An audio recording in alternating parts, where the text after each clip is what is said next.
back to the Rollup TV. We live, brother. Wednesday. Yeah, Rob. We live. It's hoodie season. It's about 95 degrees outside. We got it nice and chilly inside. Make sure all the equipment is cooled down. Got the hoodie on.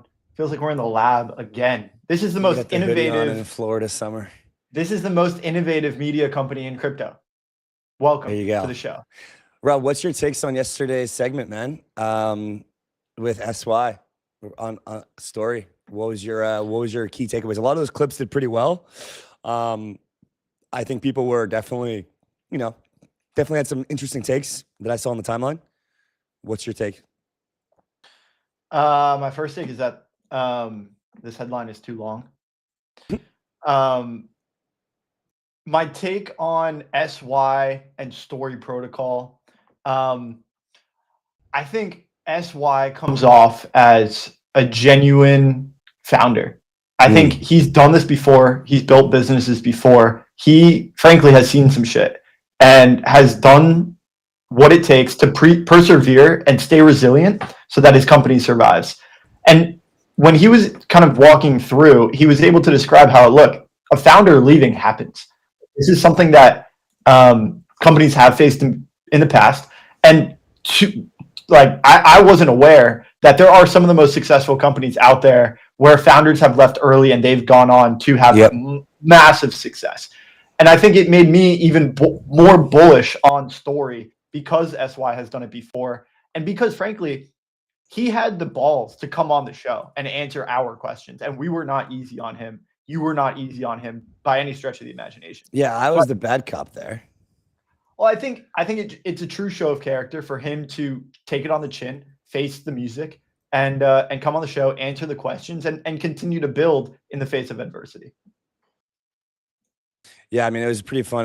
It was a pretty fun stream. So I think that was one of our better performing ones. It was actually shorter as well. Maybe the proof is in the pudding on getting the right topics, which is why we got Robinson today to talk about the Stargate saga. We got Neil from Dawn to talk about the DPIN outlook, and we have Jacob and Mike talk about MEV in DeFi. So yeah, looking forward to that. Should be a fun little stream.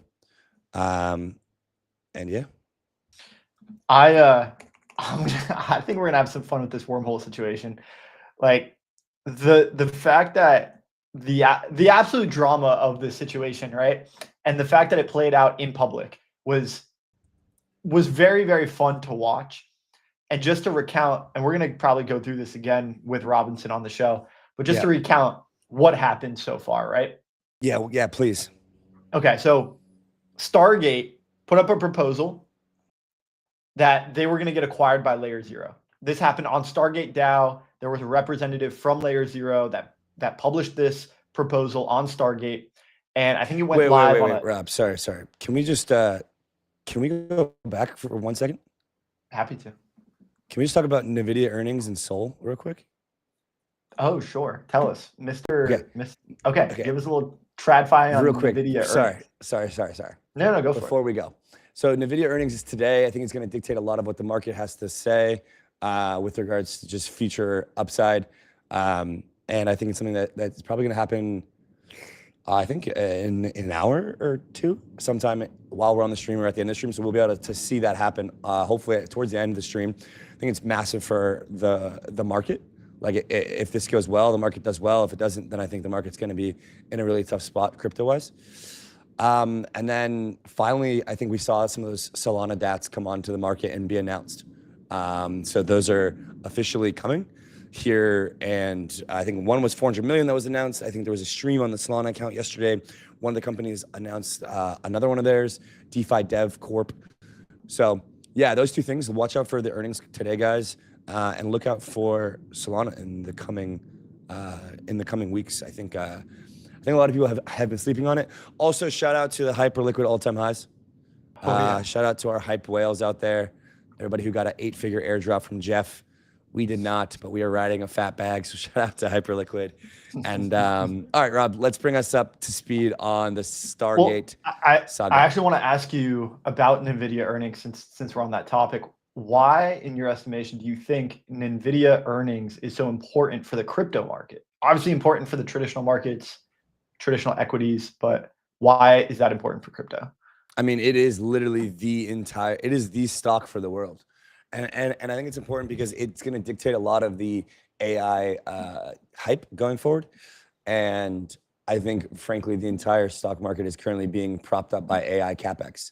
It's basically these big corporations throwing massive 9-figure contracts around and being all bulled up on AI that's keeping the market going. And I think the musical chairs for crypto will continue to play as long as the AI capex spend continues to happen and increase. So we just need NVIDIA to keep kind of churning out more and more growth to keep the party and they'll keep the lights on in crypto.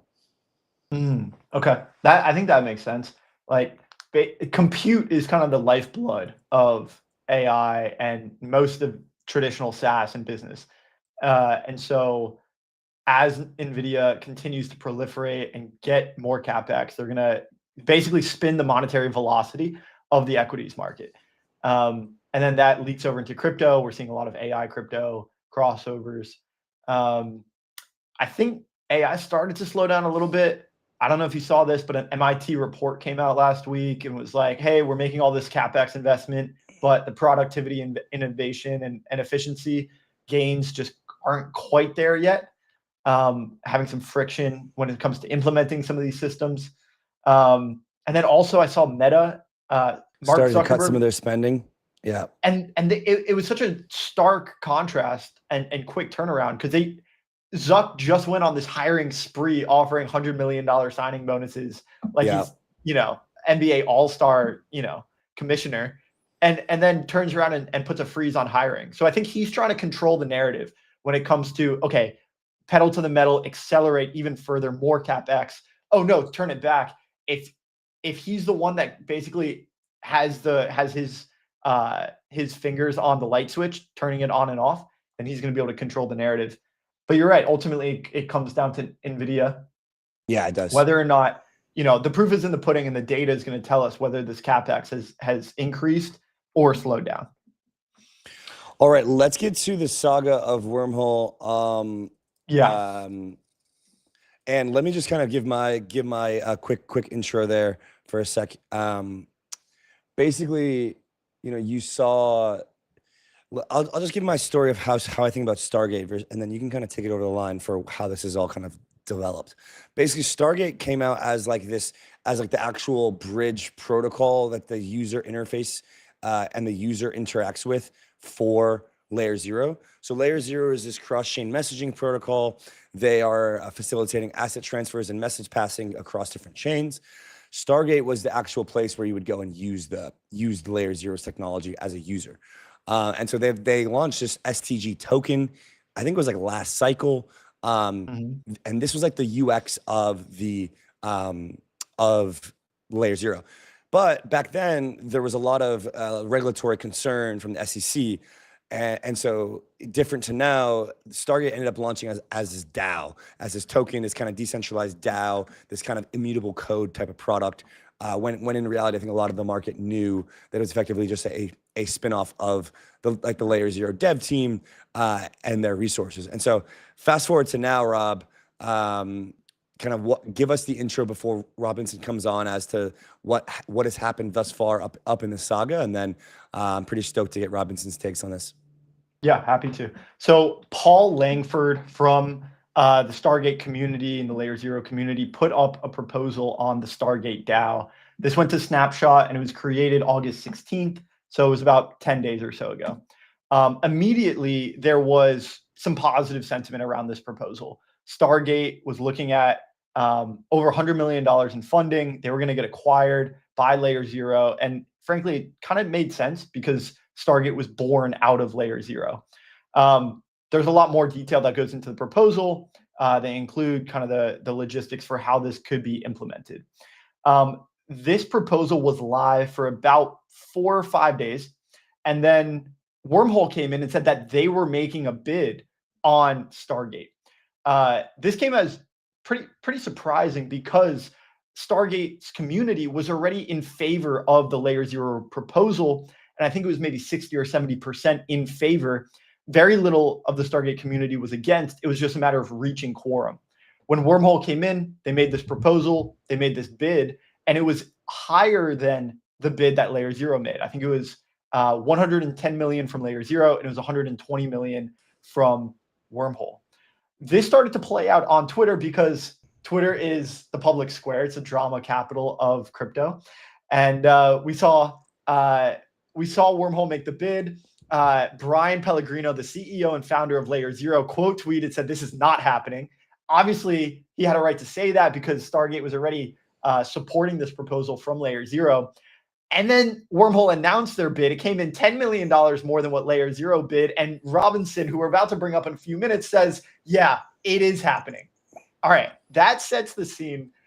Let's bring Robinson up. I think we got him ready behind the scenes, and we're gonna settle this once and for all. We're gonna get the resolution of this proposal. We're gonna hear from Robinson on the Stargate saga and the drama with Layer 0, yeah, Layer 0 and Wormhole. Robinson, welcome to the show, man. Appreciate you joining us today. I think you may have a different story than the one that Rob just laid out. So, no better place to start than let's hear it. Like, how are you doing? How's the last couple of days been? And would love to hear your side of the story, man. What's up, guys? Thanks for having me. I'm excited to talk about the Stargate saga. So for context for the listener, I think this is definitely the first time I've spoken about things publicly since kind of the outcome of the DAO. So my intentions here, I think it's important to kind of outline those. Is I guess my number one goal, or one of my goals is, I don't want to I'm not here to slander the competition or anything like that. Quite the contrary. Also, I think a little bit of slander is kind of played out within the crypto sphere a little bit. But I think my goals here are to educate specifically on the details of the DAO process that we went through that I think are being combed over. And, Rob, I heard some of your commentary, and I think the devils are in the details there, and I can go over that. And yeah, I think that's my main goal, is just to educate. I think there's, this was kind of an exciting moment within crypto acquisitions, and I'm sure we'll see more of it. And I want to make sure we learn from some of these experiences. Yeah, man, awesome. I appreciate that perspective. And I think that the really, really cool part about this, before we get into how it all went down, is that, I think traditionally in any sort of merger acquisition deals, it's a very, very long process. It's a very drawn out legal process. This just happens on chain, and this could continue to happen on chain in this fashion. And so, I think that is a very unique part of basically blockchain technology that I think that we can appreciate. So without further ado, Robinson, appreciate your preamble and your preemptive remarks. There's going to be some spicy ones that I throw at you. I'm sure you're ready, but let's give you the floor for just to hear your side of the story. Why did you guys decide to start and make this bid, knowing that the quorum had already, that there had already been voting on Snapshot, that there was already significant reason to believe that Layer 0 was going to win this outright? Why did you guys do this? What is your side of the story? How did this play out from your perspective? Yeah, and Andy, I was listening to you kind of give kind of the tee up to this discussion today, which I think is important to harp on, and I'll do that, and then I'll definitely address the question specifically about why we wanted to go in, given that almost quorum was reached, even though quorum is 1% of circulating supply, which is just absolutely absurd. So quick comment there. But I think it's important to understand interop protocols in general and where the value is. And so, for instance, James Presswich actually had a really good tweet about this. So Wormhole, Layer 0, like any interop protocol, they're messaging protocols, right? But all the value in future revenues, et cetera, if we're being honest, is at the asset layer. Every message one of these interop protocols does is in service of something asset related. And so when we boil it down to that simple concept, and of course I'm making some blanket statements for brevity, the actual asset components or distribution or front ends become so critical to your business. And so what you mentioned, Andy, was, and I guess maybe just taking a further step back, Stargate is to Layer 0 what Portal is to Wormhole, right? So it's back when we launched these protocols, we were worried about running an unregulated kind of exchange, if you will. There was kind of, a lot of people made different decisions on spinning out, the actual bridge versus the messaging protocol. We did that. We didn't launch a token. 𝘂𝘂0 did that with Stargate. They did, right? So if you're an investor and you're looking at 𝘂𝘂0 and you're saying, okay, I'm getting the majority of the volume here is coming from Stargate, which token are you going to buy, right? You're going to buy the logical thing is like STG, right? You're going to say, well, if 𝘂𝘂0 is literally in service of Stargate, why am I buying 0 when I should invest in STG? And so this is like a fundamental problem. Wormhole actually is ahead in this regard. We already kind of have Portal. It's owned and worked on by our core teams, and it's already going to be in everything app. We're already doing same chain swaps, etc. But 𝘂𝘂0 has had to kind of make and plan this move for some time because they have this bifurcation with their tokens. And so the way in which they decided to do that was what I would kind of call this kind of like DAO attack, right? And so now I'll kind of get into why we decided to do this. So first and foremost, I always look at these little things because they make a big picture, right? When was this tweeted? This was tweeted from main account on a Sunday. I did a quick ask to Grok, how many times has this account, 𝘂𝘂0 account, tweeted on Sunday? And it's like a handful maybe, right? So the first thing we noticed there is like they don't want a lot of people to notice this is going out on a Sunday. And so I said, okay, like this is interesting. $110 million bid hits the DAO. Let's do a little bit of digging here. It's actually a $10 million bid. You actually don't need to do a lot of digging for that, right? The Stargate treasury is like, it goes up and down. The markets are a little bit crazy right now, around $100 million, give or take. It's actually a $10 million bid for Stargate. That's crazy. $10 million for this protocol that so many people use that has all these integrations. So when I looked at that and looked kind of how misleading this was, we were like, STG holders deserve like a fair bidding process here.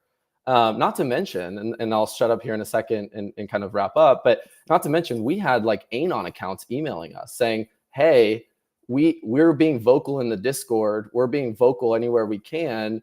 And we don't feel like this is right. And so I think to you guys' question, you say, why did we feel like we should vote when quorum wasn't hit or it was close, whatnot? For us, the quorum was so low, it didn't even matter. Even the passing vote, I think, was 1% of the circulating supply. So there's a fundamental, this is 𝘂𝘂0 separate, like fundamental problem that can be what decides the acquisition of a multi-million-dollar protocol, that much of a decision-making power. And so I thought it's helpful, maybe I'll just summarize, giving some background to like why this is important from a strategic perspective. And then like what actually was here. It was a $10 million offer. And there was like just under 1% of the actual vote, like saying, hey, we're for this. And a lot of people coming to us saying, this is bad, please help. Yeah. Okay. So that sets the scene, and it also unpacks some of the details here. You also start to highlight some of the problems that are abundant across snapshot votes and across DAO votes. When I think people saw this on the face of it, and they saw, okay, Stargate was kind of born out of 𝘂𝘂0. It was incubated, and then it sort of rolled out and spun out on its own. And they came when it came to Wormhole placing this bid, and it almost seemed like some sort of vampire attack, like you were trying to steal it away from 𝘂𝘂0.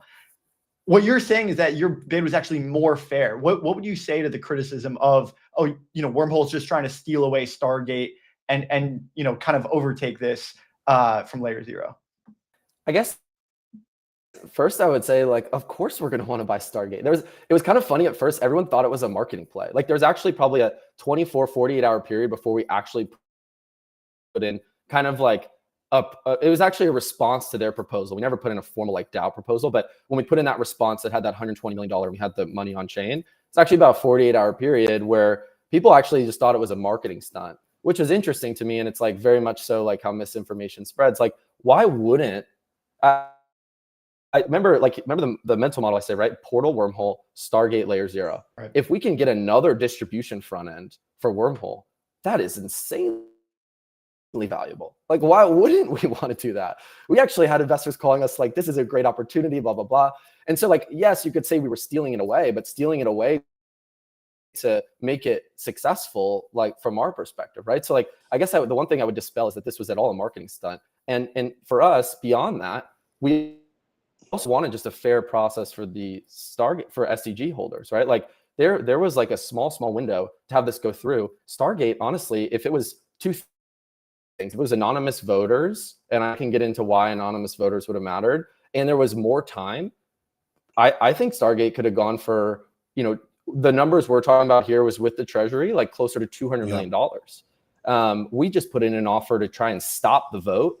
But I think my biggest regret is we should have came in with just a little bit more of a higher offer to really, really shock, the 10 million over.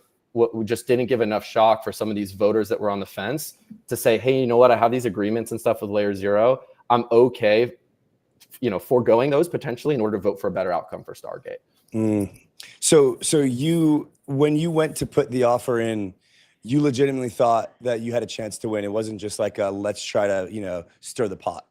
That's what. Absolutely.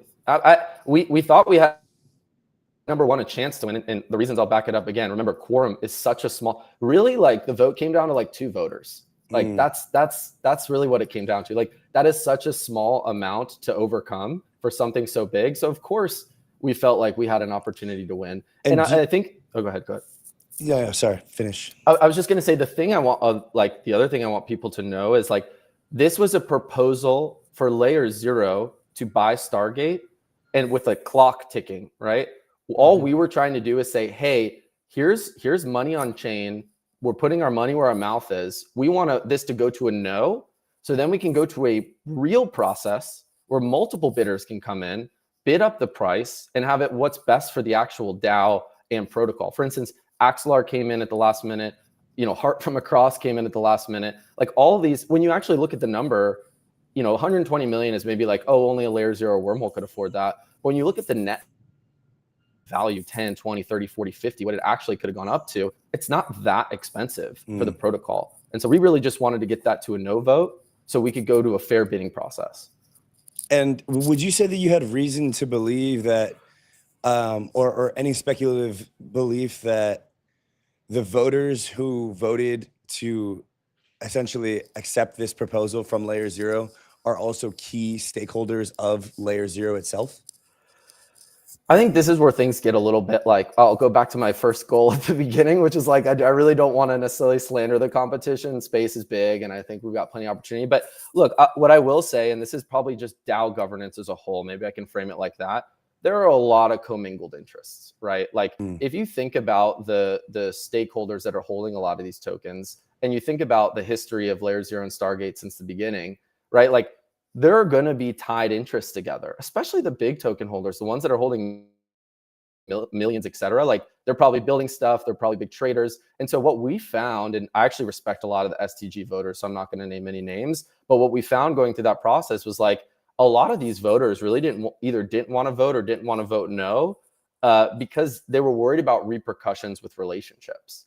And that could be like just a standard voting thing we have to get over. But I found that was just a little bit disappointing because it was almost like this unethical process where we have what's best for Stargate and STG holders is a bidding process where the highest number wins.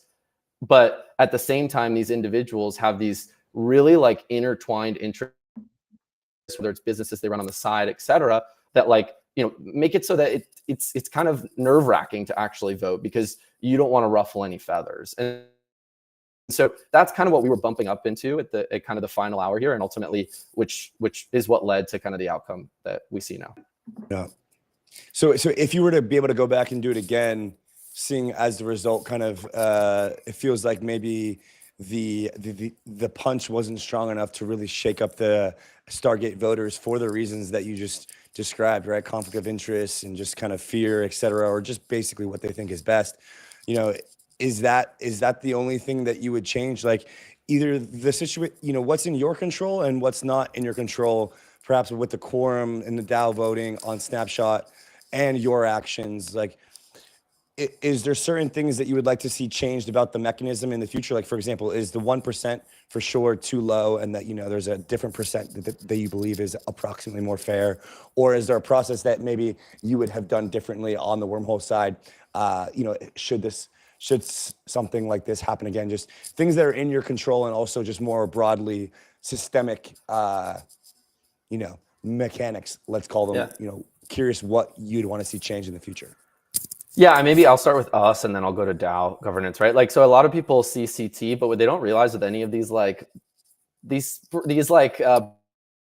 battles always come up in all protocol categories every now and then, right? Like it's like 96 hours of straight sprinting. And so like the unfortunate thing was, and I'll give you some context, like, and this isn't Stargate's fault, we didn't even get an NDA signed on the Stargate side, right? How am I going to convince my team or my board to spend anywhere from $10 to $50 million if I have no due diligence docs on Stargate, right? And so I have to signed, work with a team maybe that's not super willing, work with all these voters in like a 96 whatever hour period. It's like, it's untenable. Like acquisitions should not be done in this time period. So I think baseline, that should change. And when I'm serious, and this wasn't Stargate's fault, right? There's red lines when it comes to something like this. Like most mergers, most acquisitions take 6 months, can take 12 months, right? And of course we want things to go faster because we're in crypto and we want things to go faster, but we have to be reasonable, right? We can't do these things that fast. And so, you know, what I will say is like, number one, it can't really happen in this quick time period. We didn't even get diligence docs. Well, I think we got them at like the final hour, if I'm being like, you know, fully critically honest here. And it's just like, wasn't enough to then turn around and putting a meaningful offer.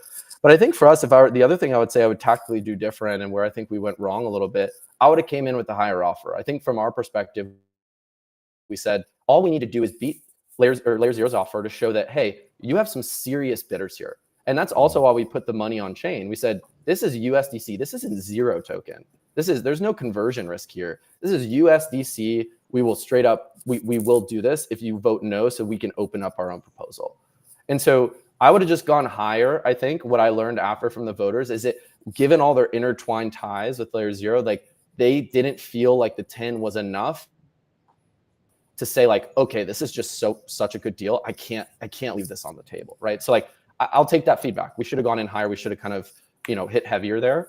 And then, yeah, I mean, in terms of quorum, look, I've been just like you guys, you travel a lot and I've talked to a lot of people. The one thing in the industry right now, and maybe I'll avoid going on a tangent, but I think crypto is going through its practical era, right? We're seeing smaller validator sets. I think Andy, you and I have talked about this, Hyperliquid, Fogo, circles of 20 validator chain, but also like the practicality around DAO governance in general. I've been asking a lot of people I respect, what do you think about DAO governance? What is the future? I haven't heard any bullish sentiments on governance at all. And so I just think running any sort of acquisition like this through a DAO it's kind of predatory, if I'm being honest, because you have such a short window. You can know the voters, you can corner the voters, you can do things in the background and like make your will happen.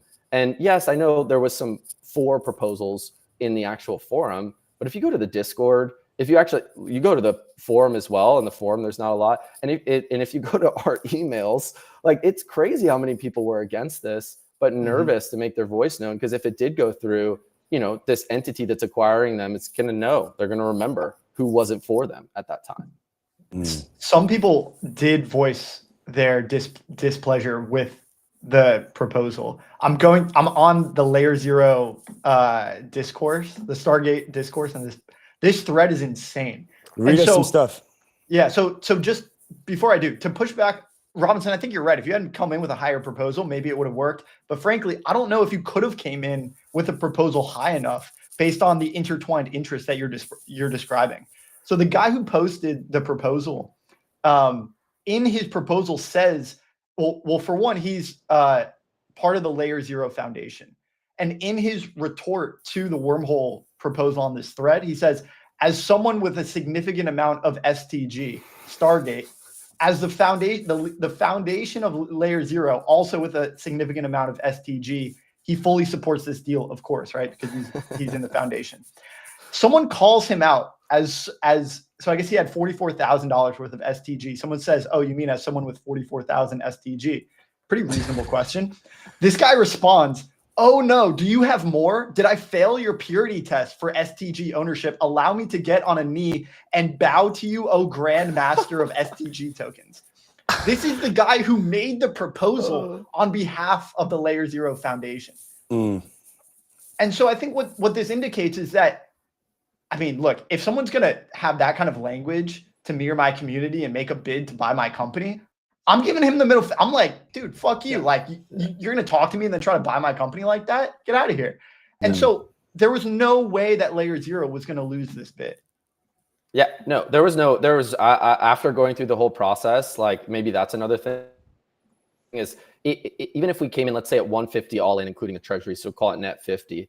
I don't know that we, if you actually look, as soon as we place the bid, so you can only vote if you have staked STG. As soon as we place the bid, a bunch more tokens staked. So like they were prepping for the outcome where we could potentially get to a no. There was really only 2 or 3 voters that needed to flip. They actually didn't even vote. They just had such big holdings and were staking. They only needed to flip, but they were prepping for a no vote. If it went no vote, then they're like, okay, like we're gonna load up and stake a lot more STG and figure out like, what back channel we could do that. So it was absolutely a massive uphill battle for us, but that doesn't mean that our intentions were pure. But I do agree that it would have been hard no matter what. And again, and Layer Zero doesn't really want these details to come out that much. I'll give you an example. I was supposed to go on the Boys Club stream this morning, and I actually love the Boys Club team. This is no flack to them whatsoever. I think they were in a difficult spot.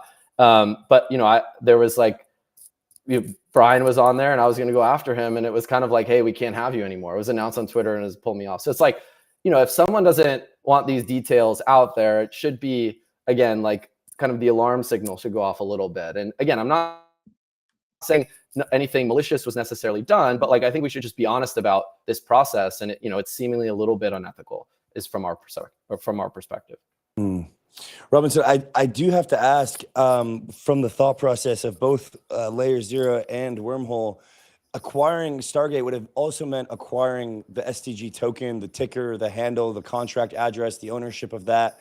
And thus you would have ended up having a Wormhole token, which crypto Twitter recently destroyed you on, saying that you should be using your 100 million to buy back the token rather than trying to go and fight Layer Zero. You would have had this STG token, this W token. You would have had to figure out a way to maybe merge these things. I'm not sure what Layer Zero is planning to do there, how they plan to merge these together. You would have had a sticky process of like transferring the value somehow. Like, had you won this, and speaking to your token holders here, what would you have actually done to make this a win for Wormhole token holders? Yeah, absolutely. So I think that one of the best things for a token is obviously revenue, buybacks. A lot of people agree with that at this point. But if you go further down the stack, then what do you need in order to get that? Front ends, stickiness, users, right? And so front ends are actually at the asset level, and this is why I'm talking about, and this is why I started with the general idea that interop is messaging. Messaging is largely commoditized, where the value accrues as asset and front ends. And so for us, front ends are really important. Portal is extremely important because that's ultimately where we're going to collect fees. It's no like, silver bullet here. It's very similar to a DEX, if you will, right? Collect fees. And then ideally, if your front end's really sticky and you get a lot of revenue, that goes back to the token, right? And so when we think about the acquisition of Stargate from our perspective, that's just another fee generation for when we turn on the revenue buybacks. And so that it's like as simple as that. In terms of how we would convert zero to W, we would have done whatever the 1-to-1 conversion is there. And, once we got to our proposal, we would have put that out there. But I think the bigger point here is that front ends are good for revenue. And so, when you think about interop in general, a lot of us are realizing, we realized this a long time ago, again, messaging commoditized, assets are everything, front ends, or an extension of that. And that's where you're going to charge fees. And that's what's going to drive value back to the token. So I guess that'd be the context I'd give there. And would you then have had to like deprecate the Stargate token and then like there'd be some sort of destruction of value is what I'm trying to get at. Like I don't see how it would be a win for any like there would be a destruction of the Stargate token's value that it currently has, which I'm not really sure where it's trading now, but like I just think that'd be a bit of a headache. I don't know. I mean, even in the like zero, even in the zero Stargate deal, right? Like one of the things why we proposed the USDC is because there's no conversion risk. So like you're absolutely right. Like converting from the one token to another, since Layer Zero's offer was going to be in zero, like you have a bunch of conversion risk and slippage that you have to take into consideration. We thought by putting up like a flat out USDC, here's the money for it deal, that would have been, perceived as better, right? So like, of course, there's going to be issues when you actually convert over and there's going to be dilution, but those are things that we could have, figured out if we had time to go through a governance process, collect feedback from the SDG holders, et cetera. There's always TWAPs and ways to try to average that out. Robinson, I'm curious, this kind of begs the question about the balance of power between foundations and lab companies. And so, obviously the Layer0 Foundation made this proposal to Stargate. You're kind of, I'm actually not sure if you're on the foundation side or the lab side. So maybe you can clarify, like, where should these proposals come from? What is the division of responsibilities when it comes to these foundations and these labs companies? And just generally, if you were to see, this M&A process play out again, how should this shake out in terms of the foundations, the labs? Is this just a song and dance because America had, some pretty significant regulations, or generally what is the purpose of this division? I think it's a song and dance. I think split entities is one of the worst things to happen to crypto since inception. When is it better or more optimal to have a company with a single goal split into multiple different entities? Like, it's hard for me to see an argument where that makes sense, right? You have split decision making. You have people that are in different areas, maybe run on different missions. They have all the way down to the systems they're on, right? You could have different EOR systems, like different payroll systems, right? It's just like multiples of more overhead to have these different entities. So, I mean, this would actually probably be a fun debate to have, but like, I think that it's one of the worst things to happen. And so one thing that I'm actually looking at closely is, what does it look like for all these entities to consolidate? So beyond like the kind of the Layer0 situation here, like one thing that I think is interesting is people talk about like digital asset treasuries. And I know that's not the point of this conversation, but one of the ways I think that you can sustain a trade above the NAV is actually, what does it look like for these companies to say, hey, we had to split out, but now that there's kind of more regulatory clarity, what does it look like for us to consolidate potentially? And I know some are talking about that. So, I think it just is a song and dance. It's always trading back and forth between the entities. It makes things much more confusing, obfuscated. And so I generally am pretty against it, right? And I don't blame anyone, including us. We were, played the hand we were dealt, if you will, but it definitely makes DAO processes like this much more hard, acquisitions like this much harder. And, I'm looking forward to potentially a world where a lot of the consolidation happens around these entities. Yeah. Robinson, one last one before we let you get off and a final word for you. So I put that tweet out this morning, and your favorite person in the world, 𝘗𝘓𝘚, responded again, asking about exclusivity agreements, paying securitize, coincidental history. I mean, do you have a word for this guy? Like, is there any thoughts on like just this Chainlink wormhole Layer0 battle? It's like the three titans. I mean, I'm not trying to have you stir the pot too much here, but like someone's got to say a word to 𝘗𝘓𝘚. He's just firing in the comments right now. I'll address it. But the first thing I'll say is like one thing that's exciting for all three parties is like the opportunity side. Like as consolidation happens, this is something I did predict. Like I think interop continues to consolidate. I don't think there's one winner. There's multiple. But like look at all these chains: Stripe, Google Cloud, Circle, more and more chains. 𝗵𝘗𝘗 just means like the opportunity size for interop is bigger, but it's not going to be a lot of winners, right? So like the battle is just heating up because of that, right?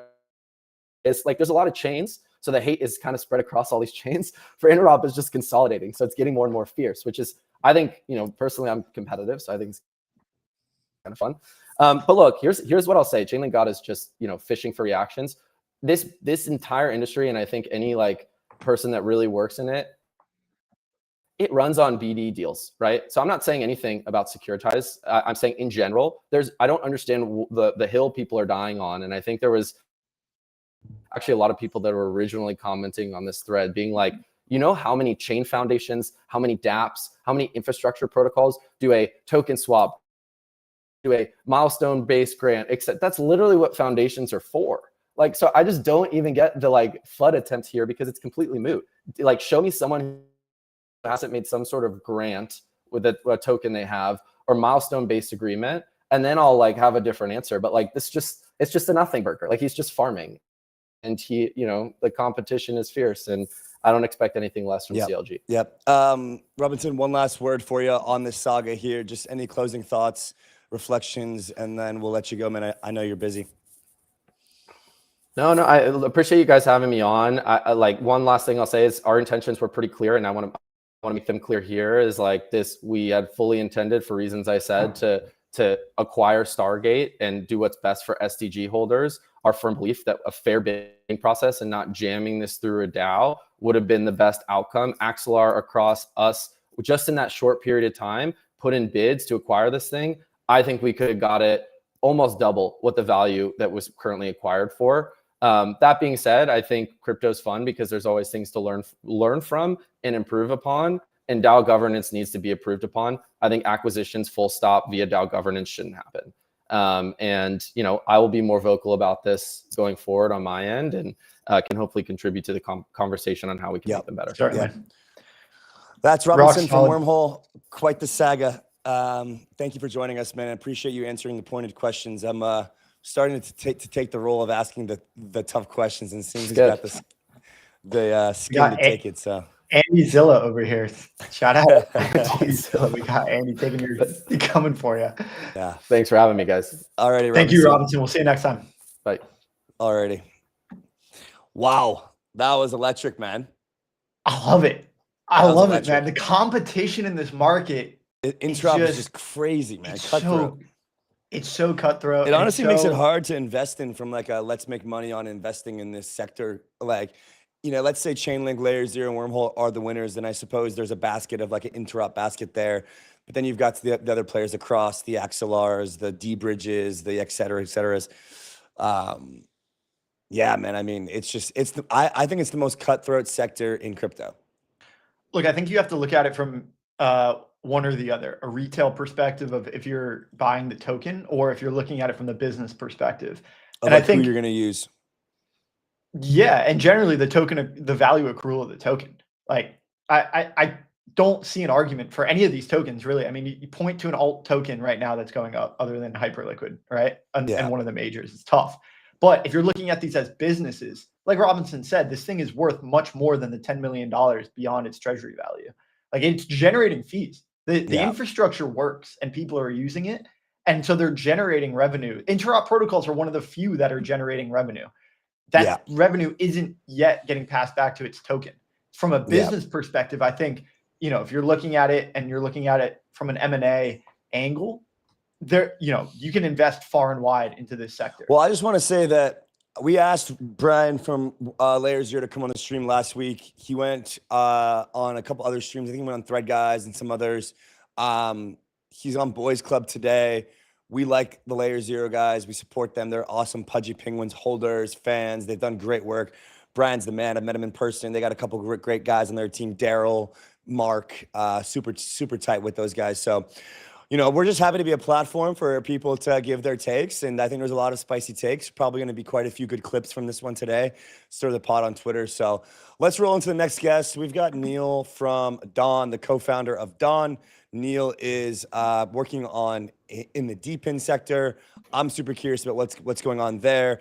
Thinking of more of this one as a kind of like a DePIN update, a DePIN refresher for us, and just kind of understand what's going on. So Neil, welcome to the show. Appreciate you having us and being patient there. We had quite the segment prior. Thanks for having me on, man. I mean, when I'm honestly, stunned by the amount of infrastructure that you guys have built yourself to make this stream possible. So, kudos to you guys, but a lot of props behind the scenes, but thanks again for having me on, guys. Yeah, I appreciate it. It's the Rollup TV, man. It's like, people don't realize I just spent 0.4 ETH on a damn camera lens, the guy's gotta go. Gotta do. That's right. Well, Neil, would love to just get your background, man. It's your first time meeting Robbie and myself. Where you're from, what's your history? Why'd you get involved in DePIN? Why are you dedicating your career to this? And then I got a ton of questions about DePIN tokenomics, some of the successful protocols, what you guys are doing, et cetera.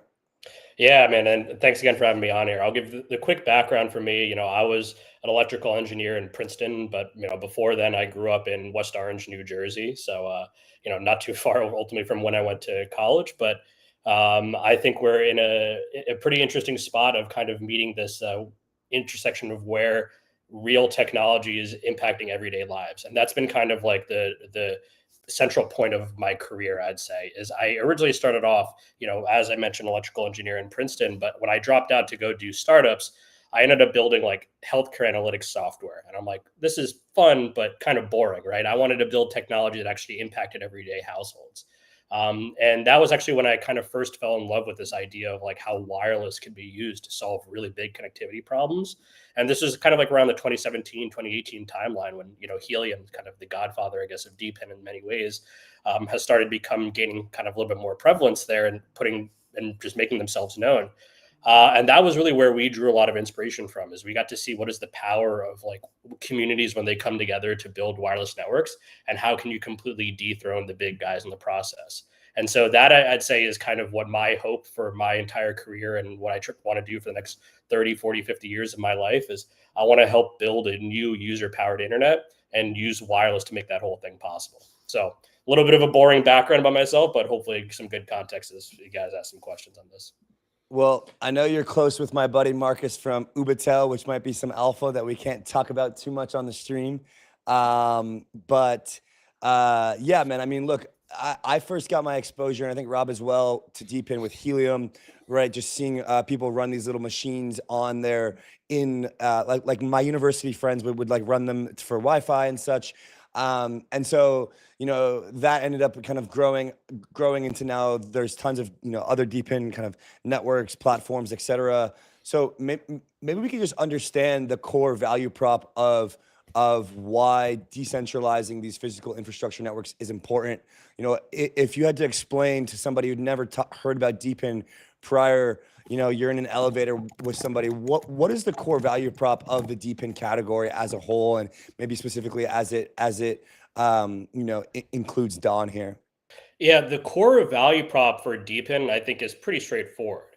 It comes down to really three different categories. DPIN is really all about taking the digital infrastructure that powers our lives, right? Like what I'm talking to you guys on here, this is going to some server, which is finding a way to do some sort of like UDP-based handoff and do some recording, and it stores all of that for you guys to be able to upload onto X, and then do some clips so that you guys can put it on later. All of that digital infrastructure, from the wires that interconnect us all the way to the back-end servers, that's this category of digital infrastructure. And DPIN is just this initiative of just taking this digital infrastructure space, a $2.3 trillion market, and making it so that instead of it being powered by the big companies like Amazon, Google, Microsoft, it's powered by individual users like you and me, right? And I think the first, or maybe not the first, but one of the kind of early examples when I was like first getting into college, I remember when I was visiting Caltech, one of the guys that I was visiting there, he was doing this kind of protein folding problem where essentially everybody had this little desktop application and they were doing protein folding for research. And the idea was it was just cheaper to have college students contribute a little bit of their time and a little bit of their digital infrastructure to solve this complicated problem that ended up having huge impacts for chemical engineering and biomedical. And so it's this entire landscape of like having consumers build and power the internet so that it can be cheaper, faster because it's closer to the end users that they service, cheaper because they're in cheaper footprints. But then I think the final point is trustless, so that you don't have any of these big monopoly concerns. And I think whether it's like cloud services, AI, GPU, or in our case, broadband, the easiest example that I can give for like why monopolies suck in general is like my home internet bill from Verizon. I'm paying $128 per month for that, but that same volume at a data center only costs them 50 cents. Like it's a combination because it's so expensive to run the wires from their data center to me, but also that's what happens when you have a monopoly. So you have ultimate pricing power. And I think if you can find a way in which every consumer can kind of contribute a little bit towards building a new economy, that is, I think, where the power of this digital infrastructure comes about. And I guess the final example I'll give with this, it's like kind of like what happens when gig economy meets digital infrastructure, right? That's kind of DPIN in a nutshell.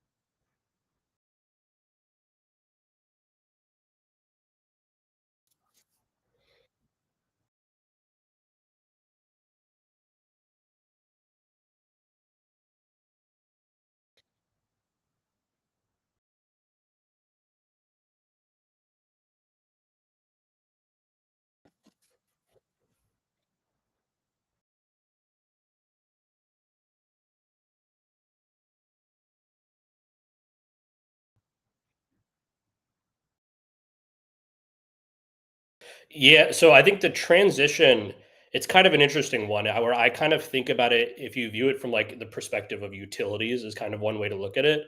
And so one way that I kind of think about it is the kind of like electricity, right? Is that eventually electricity just became a proper utility that you could then disintermediate yourself if you were actually doing like running solar panels. And so I think as we kind of look at what Dawn does, right, we're kind of doing the same thing to the fourth utility where consumers can own their own infrastructure and help contribute and then sell their surplus back to the grid. DPIN does that both with everything from broadband to like cloud computing and all of that kind of stuff. And so to answer your question about like, what does that transition look like? I think it's one where the pricing ends up becoming more like a utility. So it just becomes more competitive and value continues to go up the stack to solutions like inference and all of that kind of stuff, right? So I think we're a long way out from where that ends up happening. But I think all of these things about these trends of moving digital infrastructure from the edge, disintermediating them using the blockchain, it's all kind of just as an eventuality of just making it incredibly price competitive so that it's a proper commodity for the things that sit on top of that. And when we consider like the history of this and like the shortcomings that we've had, one of the biggest things that I say has stopped us from being able to do this is one is like information asymmetry. Is that if the pitch is like every consumer is going to be a DPIN operator in the future, which I firmly believe, it's just difficult to do that. Right. Not everybody has the expertise to be able to do that, to set up their own server with their own AI, they're running their own AI inference layer because of a GPU they slotted in. It's very difficult to be able to do that. And I think we need to, as an industry, bring that towards consumers and make that more accessible. And then one other final piece I'll give towards that is also the proof layer, because the biggest downside that you have towards this is instead of it running in centralized servers, where the person who is managing that is the one that's ultimately responsible for that customer relationship. Here, the customer relationship, I might be relying on 100 different people to be able to do that. And that is kind of the challenge of where proofs come in, is proofs are being used nowadays to make sure that the quality of service is legit. You're using cryptography and math to make sure that people can't lie about the underlying service that they offer. And the easiest example is in our case, is like if I have a Dawn node and I'm selling internet to my neighbors, which I do in my home right now. I have 3 neighbors around me and I sell them broadband. The way that you need to be able to do that is by having a way in which I can't lie about how much bandwidth I actually have to give them or what they're receiving. And when you start having mechanisms and proofs like that, you can start doing interesting things like decentralized SLAs. Like I don't have to call Comcast or Verizon and complain that my speed isn't good. I'm going to have a mathematical guarantee for how good that speed is, and I can get rebated automatically as a result. So I'd say it's a combination of like the trend ultimately needs to solve kind of this coordination layer, which is still very early days, solved by proofs. But then the biggest one is just like consumer accessibility, I think is definitely a huge chunk of that. Yeah, Neil, I mean, I gotta push back on the incentive model of a lot of these DPIN companies. I mean, I think the biggest flack for you guys is tokenomics just aren't going to work. Like the token is the product. People firmly believe in how the token incentives have allowed DPIN as a category to be created. They've allowed people to essentially, use Dawn tokens, use Helium tokens, use XYZ tokens to, have highly subsidized internet or highly subsidized wireless, et cetera. And that's been the beautiful thing. But the sustainability of these mechanisms and the token actually ever not just kind of trend lining, hard lining towards essentially a, zero is just hard to figure out. So like, I don't like how do we, I got the title of this is the next 5 years of DPIN. I think the biggest challenge is how do we solve the next 5 years of sustainable DPIN tokenomics such that the token incentive solution to the creation of these new markets, which is amazing, is actually something that can be sustainable. We don't just need to like raise for a new company to launch a new token that's sexy and like, restart again. How do you answer that pushback? That's a great question. I mean, I think the most fundamental answer that I always give to this sort of thinking is the actual technology of tapping into individual users to help build up supply so that you can then sell that supply to other people in whatever capacity. The unit economics of that need to work without a token. Like that's primarily number one. And as long as that's the case, and the token is really just like an accelerant or fuel on the fire to be able to do this through different capital cycles as capital comes in looking to deploy in this new infrastructure. And there's a lot of different interesting mechanics you can do to get around this problem as well, like doing a 2-token type model where one resembles like programmable equity and another one kind of programmable debt or structured debt. Like there's a lot of interesting ways to get around it, but I just say, I'm more concerned about making sure that you are delivering real value that is cheaper and faster to the users. And as long as you can do that, that's the most important thing that matters. And so I think to drill back into that example that I gave before is in my case, I essentially in my home, I have a little $100 access point that is right on my ceiling. Like I'm looking at it right now.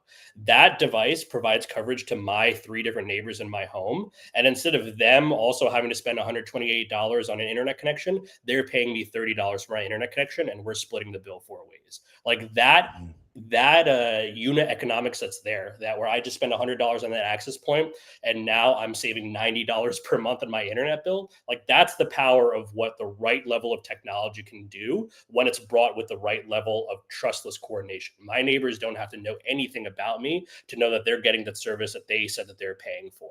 And so it's easy to see how like that's kind of just like an arbitrage of data in some ways. And as long as mechanics like that exist, then I think the token is really, you actually have a lot of leeway into making sure that the token actually does. But doesn't the whole model break if there are like why would I end up using this unproven physical infrastructure network when I can just stick with my Comcast? I don't run into any legal problems if they find out that I'm doing this other kind of stuff, and it's pretty much the same price. Like, sure, if the unit economics match out to be even, great, but even's not good enough. Like, we're looking for like a 50% cut to make this work without a token. Like how do you even get close to that? Yeah, I mean, in this case, right, that $100 device that I have, I got a payback period on that with just a month. So I mean, we're talking like that's pretty compelling unit economics that are there. Yeah. And I think I'd say that kind of makes it a sufficient one. But then the biggest thing too is that a lot of these industries, their NPS scores, right, the net promoter scores are so bad.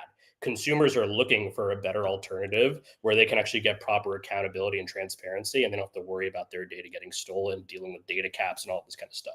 So I think it's really just this kind of intersection of like, when can technology facilitate a good digital infrastructure arbitrage, combined with when consumers are sufficiently pissed off enough that they want another solution. And I think we kind of exist at that interesting blend between those two. And okay, so what's the service like? The price, okay, sounds like it's, $30 versus $120. That's, 75% off. But what's like the upload download speed that someone can get from one of these devices? That's the cool part about it. So we are now at a point in history where wireless technology has gotten good enough to compete against fiber. And that was really what when we decided, hey, we have to go all in on this. Like when I first started 𝘗𝘓𝘓, the Web 2 company, to compete against Comcast and Verizon, that was in 2018, 2019, and in 2020, we started scaling it up.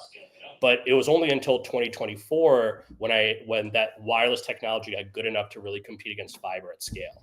And so now we're in a scenario where my neighbors are getting a fiber level experience just delivered over wireless. And so what's the distribution plan here? Because I can also understand if we can get this into emerging geographical regions, then we can provide internet access more abundantly to the entire world, not just cut costs for the first world or the Western world. What is the distribution plan? Is it that one access point can service 3 homes, and so we need an access point every 3 homes? How do we do that? Is that the right scale? How should we think about distribution? Yeah, so the example that you gave, to just solidify in the minds of the viewers, the other end of the spectrum, where we talked about me in like a bougie area in Princeton, New Jersey, but on the other end of the side, you have people where like something like a Starlink would be a great solution. But if you imagine like a rural village in like an emerging market, not everybody can afford a Starlink connection. Not everybody can afford a Starlink subscription. So the idea of a single Starlink connection that can then be terrestrially expanded by dawn, where everybody can tap into it, that's kind of the other end, where you're just bringing coverage to people that didn't have it in the first place, which I think is also an equally compelling solution. And then, so to get to your case about like what the go-to-market plan is, how we think about this is, it's not a ratio of like 1 to 3. you're in a scenario where a single node, depending on how much you want to spend to it, can cover anywhere from 10 households all the way to 1,000 households. And so that's why the name of the game for us is a combination of making sure that our tokenomics that we have in the protocol are incentivizing the deployments in the highest opportunity areas that we have. Like there's one deployment that we have in Brooklyn, New York, the tallest building in Brooklyn, that actually covers over 1 million households with that one deployment. So I'd say is that the same $100 access point? No, that one is way more expensive. Okay. Yeah. And so that's where as we think about kind of like the protocol emissions and the reward curve, they match you proportional to how many households you provide coverage to. And so I think, Andy, that's kind of like your original thing is that it's just an accelerant. It's a fuel in the fire. It means that you, as somebody that is making this capital investment in this infrastructure, you don't necessarily have the massive burden of recouping that investment by going out and knocking on doors. We, as the platform, help make that easy for you. But then, of course, tokens help, provide a little bit of that cushion there as well. And so part of the core dynamics for us, and Robbie, this gets to your question, is the protocol is designed to automatically reward people proportional to how many households you provide coverage to. So if your node is providing coverage to 1 household versus 10 households, the person who gets 10 households covered will get 10 times the amount of rewards as the person who's providing 1. And that way you just have a clear alignment of incentives about what the protocols are trying to achieve. And the protocol for us is trying to achieve a network that is twice the size of Comcast, located all across the world. Like that's our mandate. Yeah.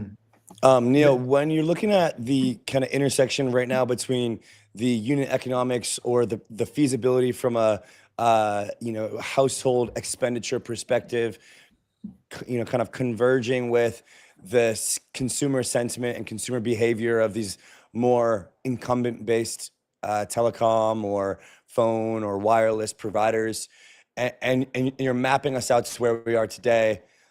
We got the inception of some of these deep-in providers. Like, where do we go 5 years from now? Like we're having this conversation in August of 2030. What's your vision for the next 5 years of deep-in?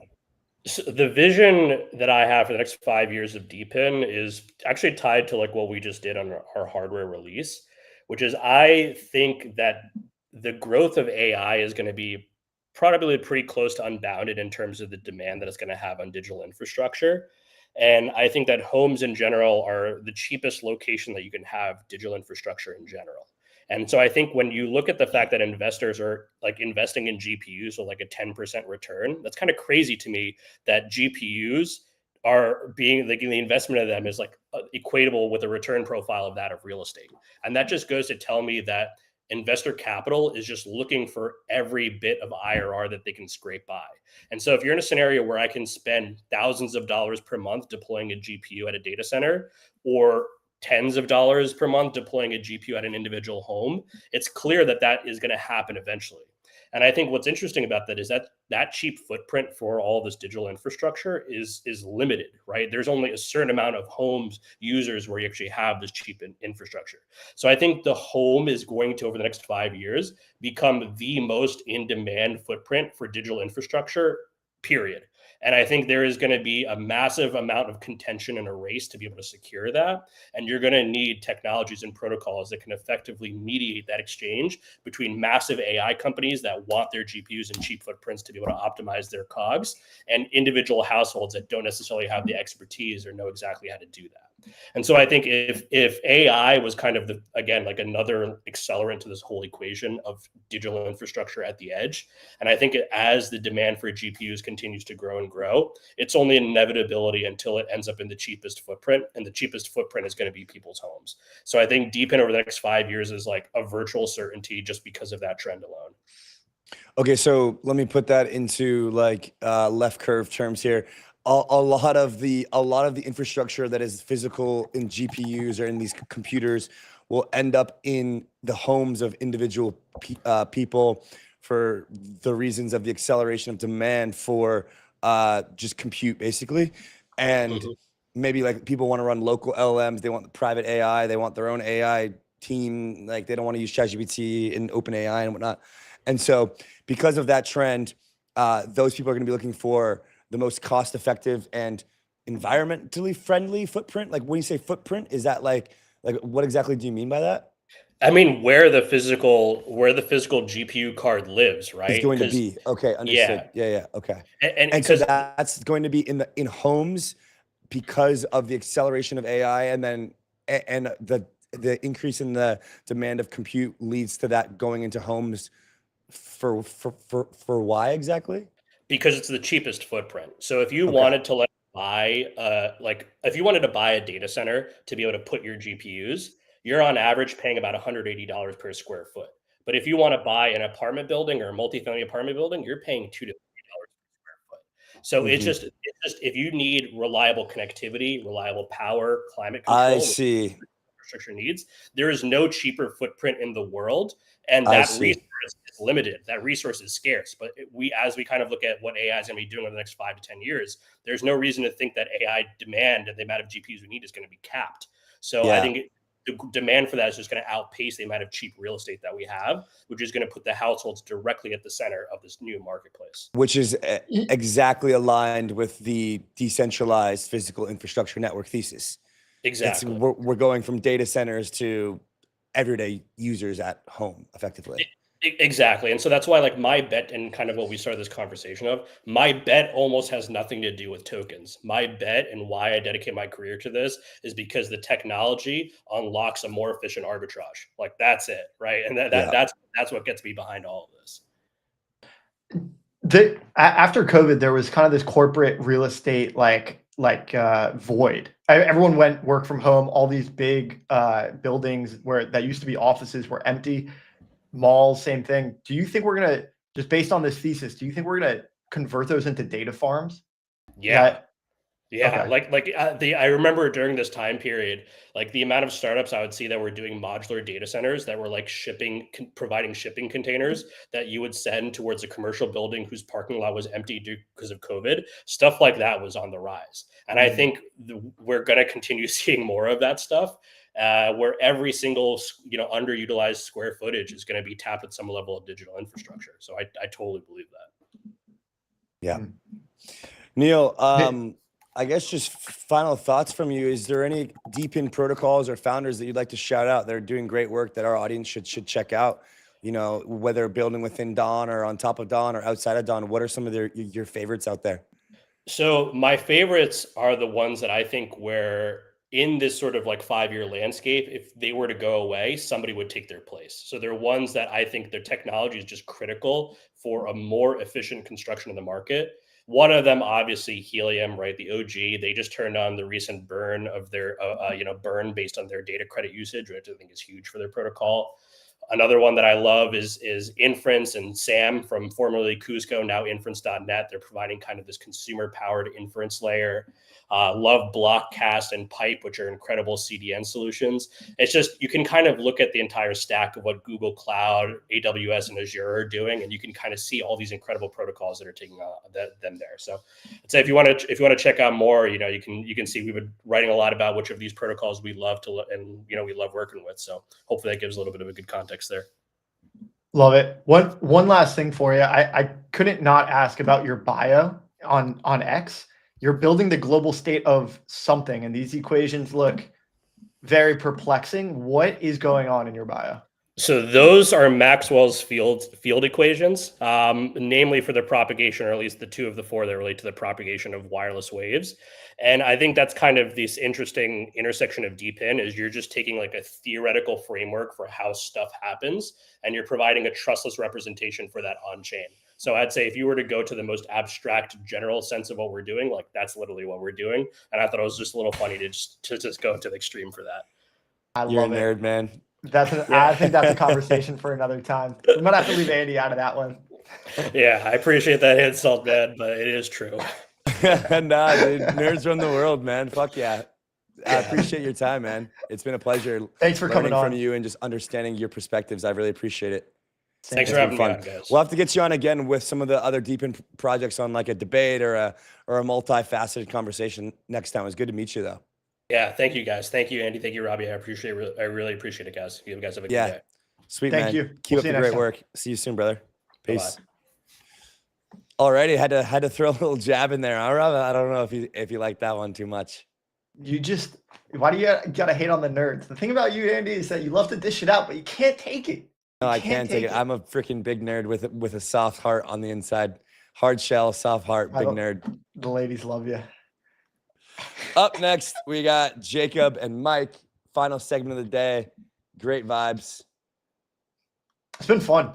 It's been need some coffee. I mean, wide. It's been broad. Like I really enjoy just how many different areas we can touch when it comes to this stream. Obviously, this is crypto native and blockchain oriented, but I mean, we were talking about M&A, right? When it comes to DAOs. Next, we're talking about 𝘵𝘗 and physical infrastructure, hardware. I think this is indicative of just how many different business sectors and how many different areas this technology touches. And I think, you know, we're not maximalists. We haven't boxed ourselves in, and thus is the nature of the Rollup. I'm trying to see when this NVIDIA earnings is released. I think it's in the next half hour. Okay. Well, let's get Jacob and Mike up. Yeah, we just needed another second. Okay, just hours away. NVIDIA,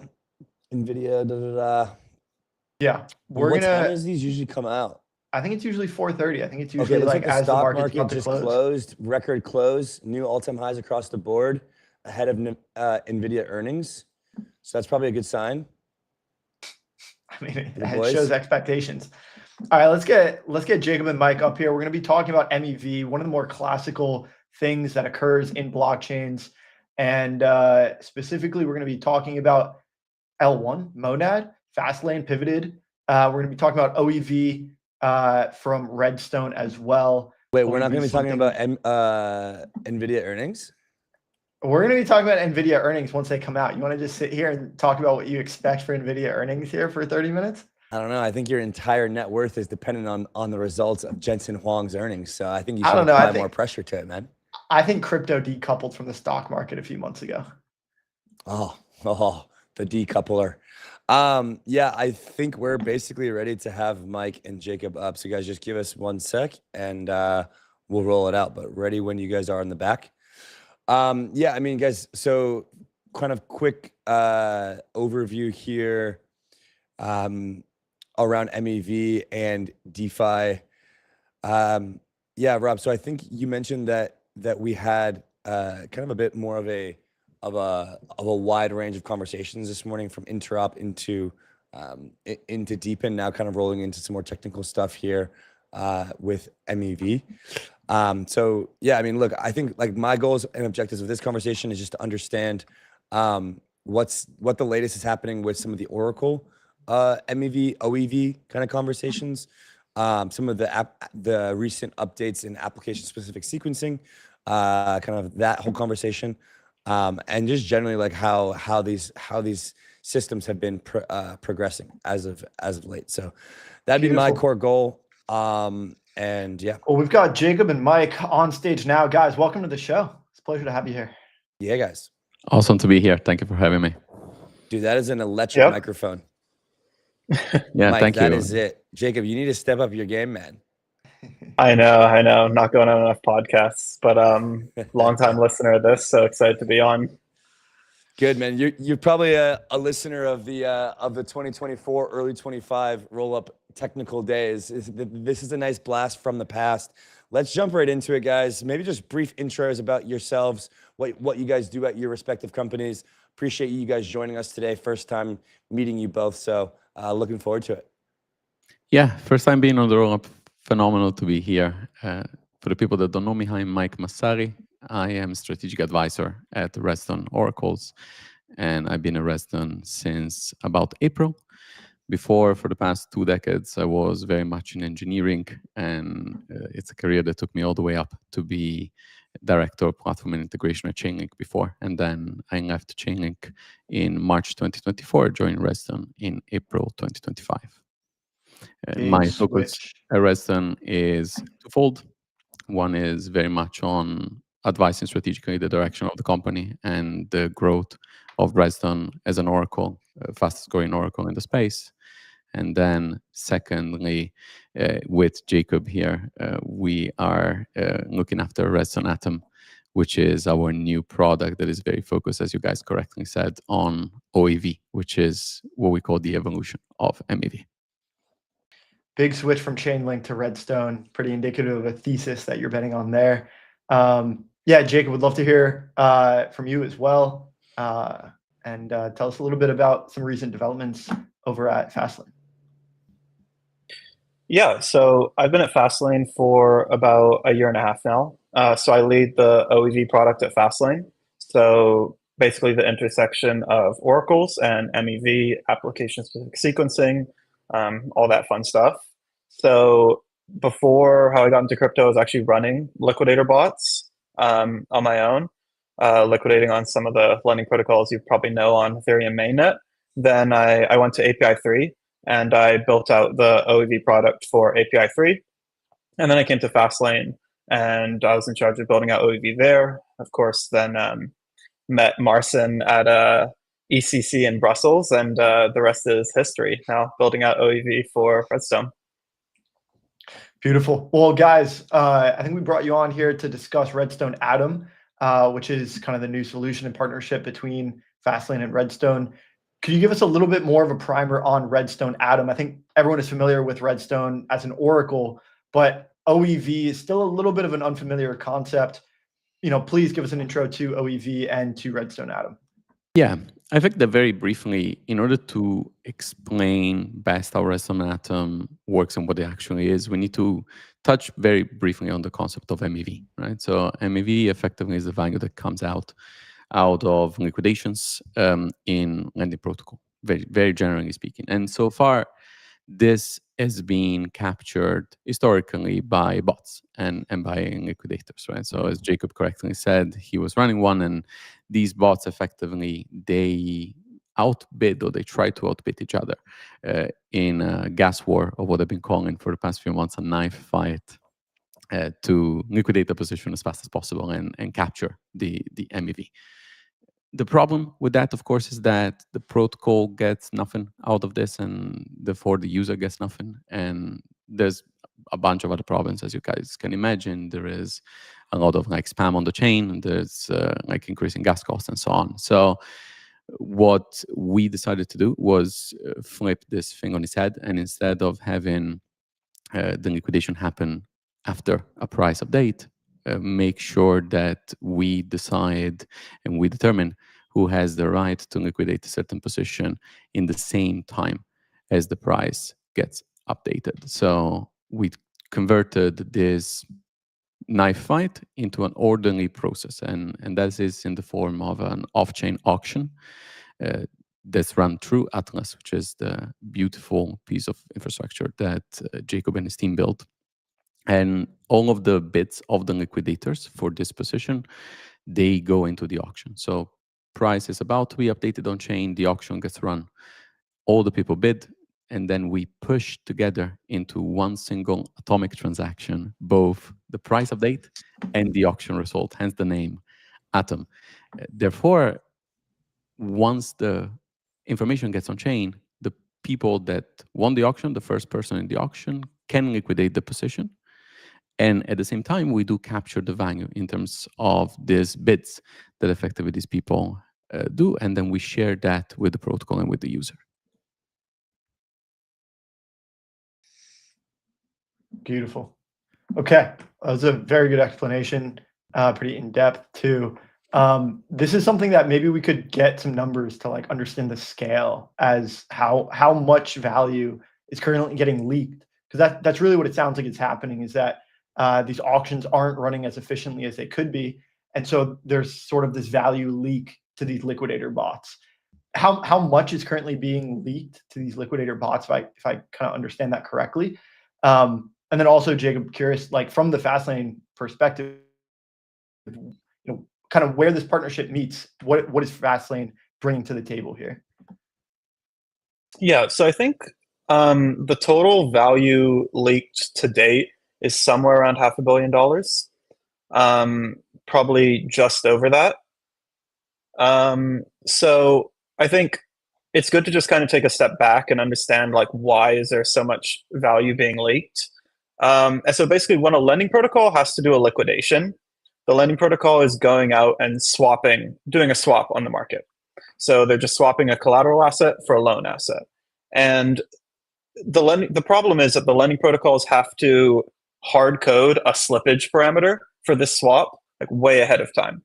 So what they're doing is they're hard coding a slippage based on the worst case possible, like on-chain state. So they're saying like, hey, if liquidity dries up and we're in a total Black Monday, Black Swan type crash, like how much slippage might we need to offer in that worst case scenario that happens 0.0001% of the time.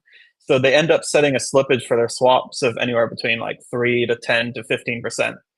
So obviously, most of the time when they're executing these swaps at this massive slippage, they're just getting totally wrecked. They're getting filled at awful prices.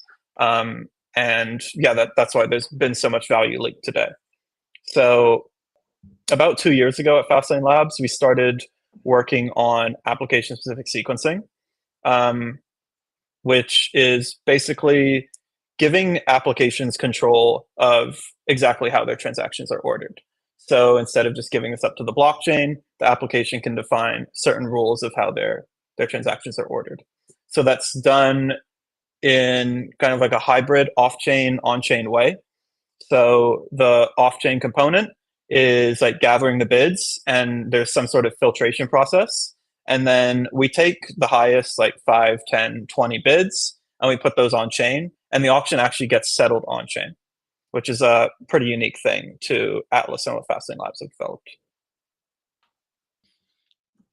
Yeah, it's the partnership that we had with Fastlane was instrumental to make this happen. And the interesting thing is that having this effectively being one single transaction and incredibly fast, because the auction that we're on just lasts 300 milliseconds, and effectively, if no bids come in 300 milliseconds, they would just fall back to the regular price update.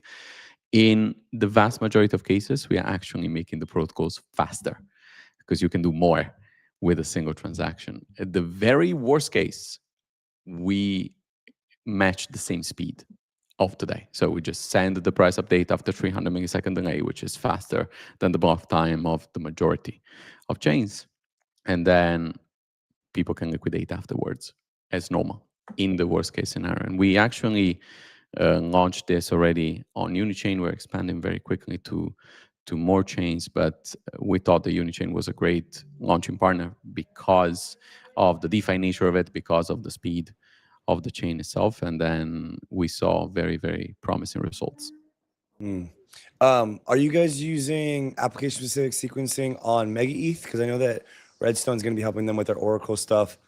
I'm just curious, like, is there actual real demand and traction for application-specific sequencing happening on these really fast chains where the whole goal is like composability, but like there's actually, applications that are going to push the limits of even a really fast, somewhat centralized performance chain like a Monad, like a Mega ETH? Kind of what's the actual state of demand and adoption there on these fast chains? Yeah, that's an excellent question. We are not at the moment. So at the moment, as I said, the auction takes about 300 milliseconds to run. And this is something that between us and the Fastlane people, we decided it was a good time to be still very quick, but at the same time, giving people enough time to actually bid and liquidate the positions. So we're not on Mega ETH currently. Bold is a product that has an incredible low latency. So at the moment, until we reduce the latency of Atom, which is something that we have in the works, the use cases on Mega ETH, they're usually different from the use cases that we see for Redstone Atom specifically. But at the same time, the goal in the long run is to have every single Redstone feed being OAV enabled in the future. So it's something that we want to do because we do believe that eventually what people will want to know is if their feeds support OAV, because this is true value that gets back to the protocol and true value that gets back to the user. So that's the direction. At the moment, we're not quite there yet, but we're moving towards it. Yeah, so just to touch on that. So with faster chains like Mega ETH and Monad, the MEV is still there, right? So it's just shifting how the MEV is extracted. On something like Ethereum mainnet, the MEV is extracted via priority, like gas price, who bids the highest gas price. On Mega ETH, the MEV would be extracted in a latency race, like who can act at the lowest latency and ping the Mega ETH sequencer first. So it's kind of the same from an auction perspective. You want an auction for both scenarios. Like you don't want it to be a latency race and you don't want it to be a gas price war. So fundamentally, like there's still the same demand for these type of services on fast chains like Mega ETH and Monad. And I'm curious how the MEV market has evolved. Like, again, maybe you guys can provide some stats or numbers as to, you know, what we've seen. Oh, there goes my camera. Like how is this shifted over the last few years? Yeah, I think application-specific sequencing is probably kind of coming to the front now. It's something that's basically been talked about for a couple years at this point. It kind of started out with like backrun auctions, like MEV blocker, MEV share, that type of thing. You send a swap to Uniswap, you get a searcher to backrun it and send you some value back. It kind of moved to RFQs and aggregators instead, which is kind of just like fixing the leak in the first place and giving the user the best swap. Hyperliquid really pioneered, I think, application-specific sequencing in its like most true form first by ordering makers over takers. So now you've got things like BAM on Solana that are trying to replicate that in more of a decentralized and permissionless validator set.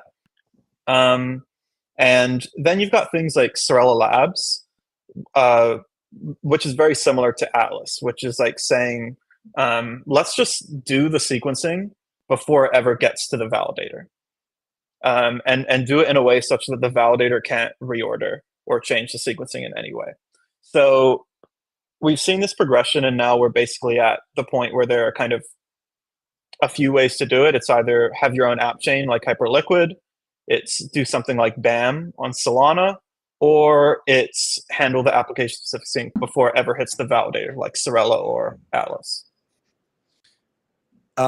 So I think that there's still going to be pushback though from these chains, Mega ETH or L1s that are like if you think about L1 REV, application-specific sequencing completely goes against the entire business model of the validators of any given L1.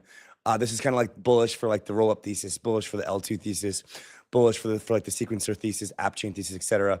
Like, how do you plan for? How does Fastlane gonna get over the incentive problem when dealing with something like Monad, right? How have you been able to approach Monad and be like, hey, like we're gonna give your validators less returns, but your apps are gonna make more money. So maybe your builders will be happier and your users will be happier, but the core infrastructure for the people that actually need to be, running to make this network work, they're going to be less happy, they're going to earn less. How do you get over that like business development hump from the technical kind of like design perspective?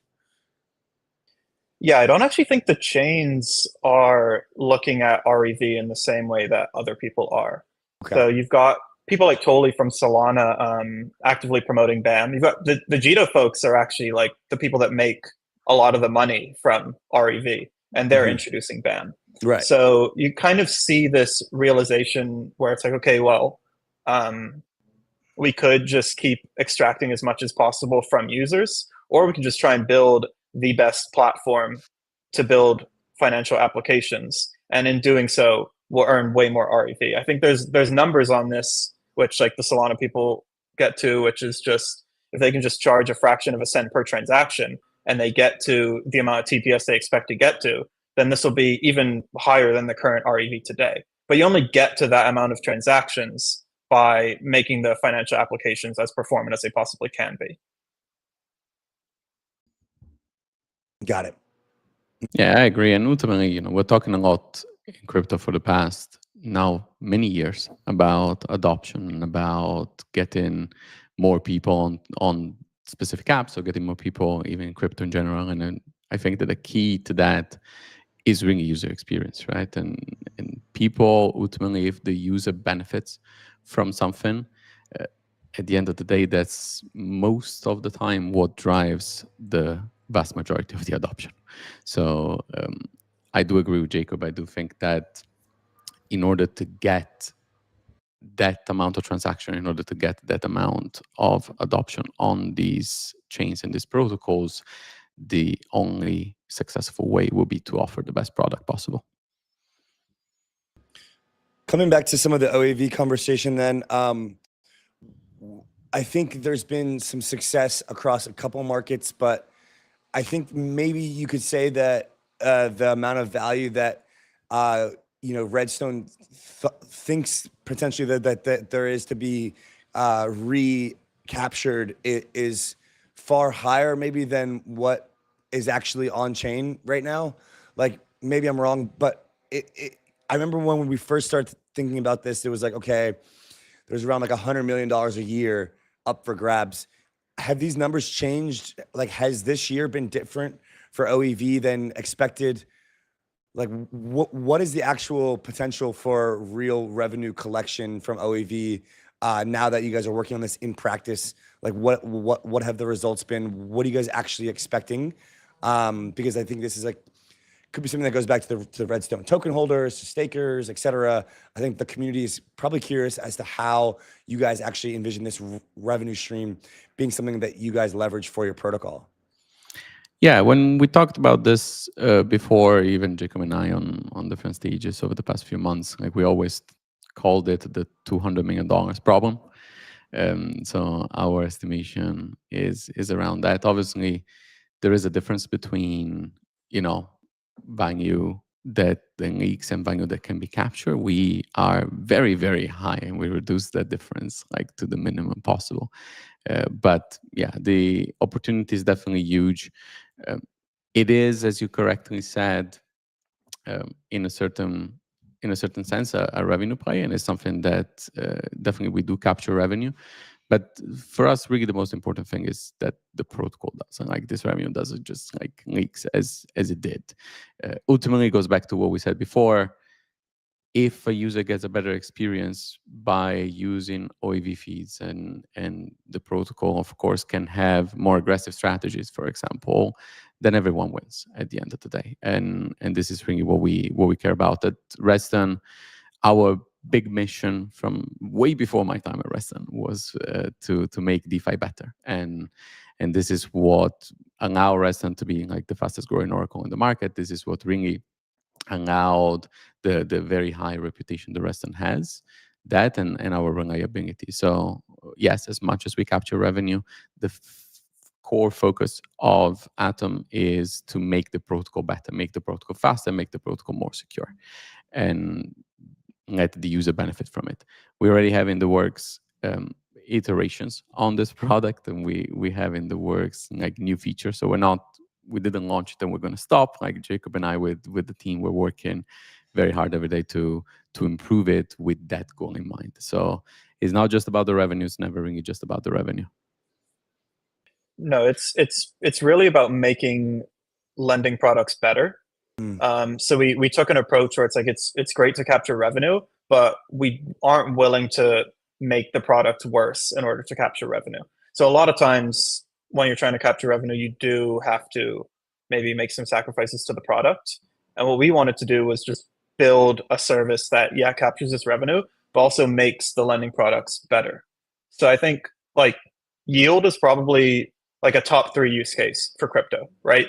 Right now, you've basically got maybe like perps, meme coins, and you've got yield as like the real PMF in crypto. Yep. And you can see this in like lending TVO, right? Like Aave, TVO, it's up and to the right. Morpho, Euler, Fluid, it's all up and to the right.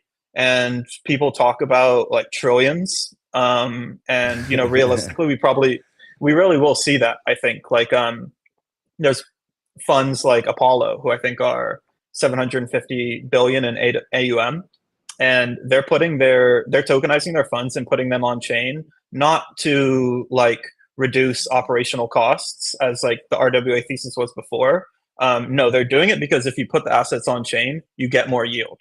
Yep. So fundamentally, what these liquidation services are is they're actually like infrastructure that scales yield and improves yield. So the revenue is great. I think the revenue is just V0.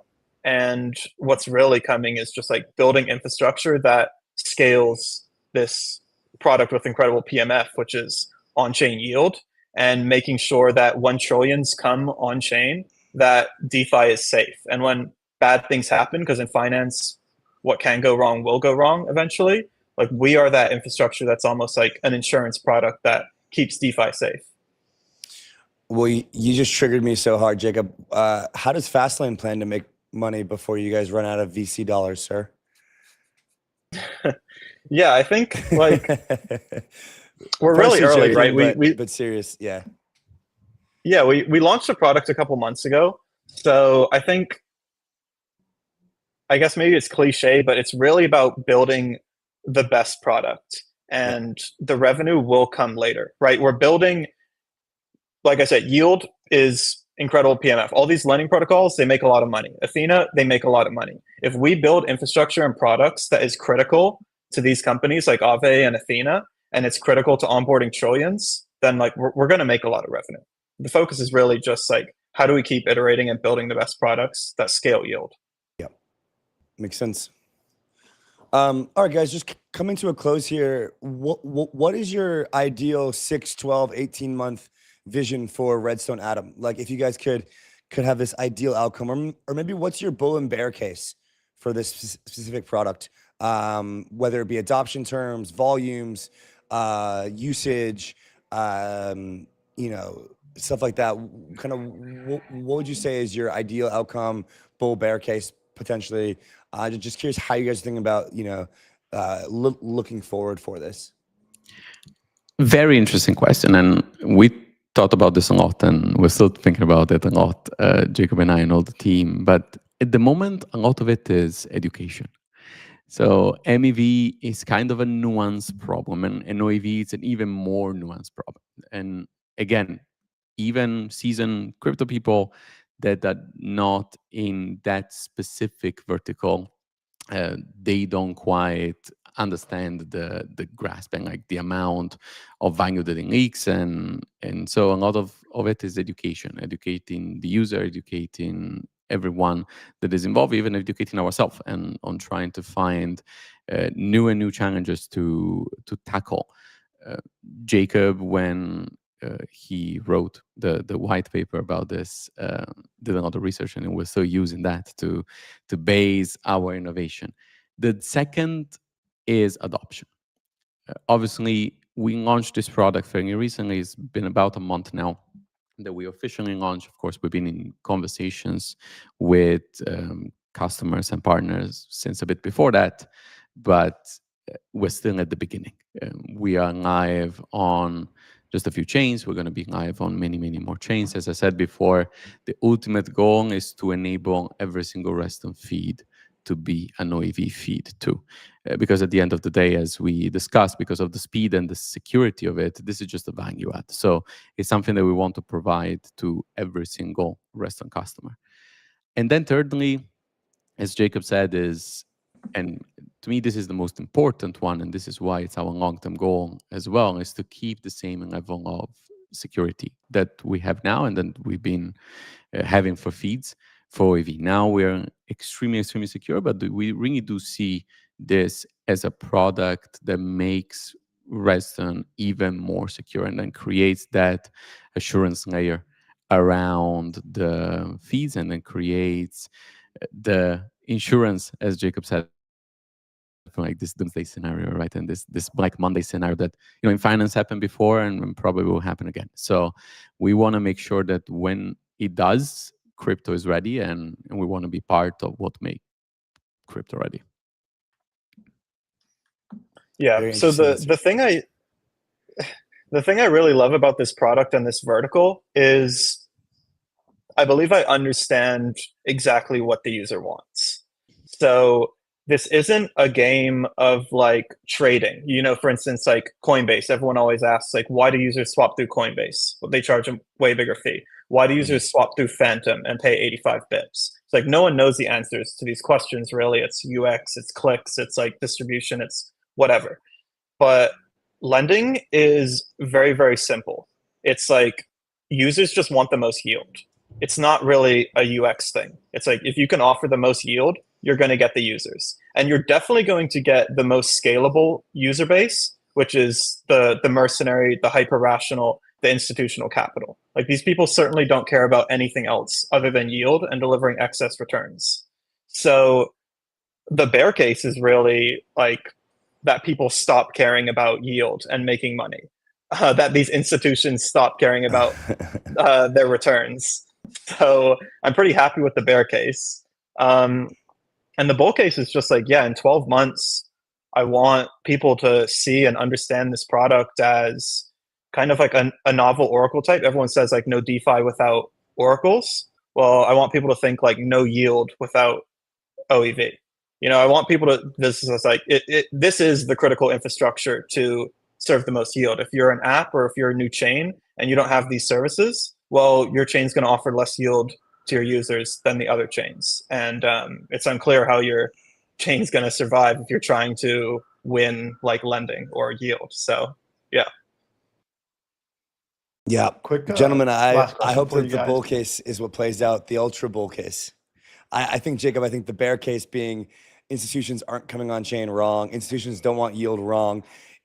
People don't want yield in a more speculative environment with lower interest rates when there's potentially better rates on chain than there are in the traditional finance world wrong. Like all these things are probably going to happen and will only accelerate the thesis more.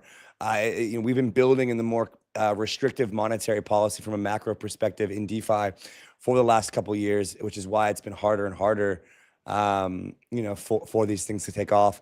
I think, any sort of more kind of loose monetary policy globally, macro-wise, really just kind of creates more of a surge of DeFi and can kind of allow DeFi to shine, which I think is really what we've been waiting for now that it feels like the industry has been recognized as being mature enough to be a part of the traditional finance portfolio and a part of the traditional finance thought process in their quarterly reports and in their asset allocations. So, guys, you guys are building the infrastructure that seemingly those people won't ever actually care about, but will really, really, really need. And, whether they need to know OEV or MEV or application-specific sequencing, future application builders, the future users of these chains, the capital allocators, they will all be using this technology. And I think that the big question that a lot of us in crypto have today, and the thing that we're trying to figure out is, how do we make it so Redstone and Fastlane and Ethereum and Solana and Arbitrum and Hyperliquid generate the value, not, Robinhood, Revolut, JPM, Goldman come in and just reap the value off of what we've built here in this open source world. And so I think that's the question that I think is answered. I think that's the current setup that we're faced to figure out how to best understand and kind of fight against. And so I don't know if you guys have any closing thoughts there or just in general, but it's been a pleasure. Yeah, likewise, and thank you so much for having us. Infrastructure that is invisible is usually the best infrastructure. The one that people don't really know exists, but it's there and is always there. Infrastructure is a very interesting thing because it's one of those things that people notice and care about when it doesn't work. So if people don't notice it and it's just there doing its job silently, then it means that it's doing a good job. And this is what we're trying to do. Regarding your comment, I've been in crypto for a little while now, as everyone in this room, and I really want to see the original crypto values being upheld throughout this change. It's clear we're going through times of change, and as you said, there's probably been no better time for DeFi than today. But yeah, it's very important that we do it with the same level of trust minimization, the same level of decentralization, the same level of security that we always applied throughout. And effectively, this is our mission. It's our mission for Atom as a group, and it's my mission personally as someone that has been building in crypto for a few years. Yep, we're gonna accelerate yield, and we're going to force Revolut to use our infrastructure because that's Yes, the only sir. way that they're gonna make as much money. That's how Fastlane's gonna make money. Andy, shut your ass up, buddy. No more silly questions. All right, let's go, Exactly. Jacob.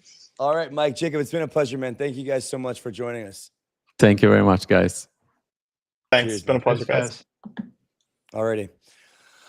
Alrighty, guys. What a stream. That was a fun one. It's been a good day on the set. Nvidia, they have beaten earnings. I'm gonna call that we're gonna rip from here. I had to throw that out there. I'm bullish. Great stream today, guys. Thank you so much for being here. We'll see you guys tomorrow. Last stream of the week is tomorrow.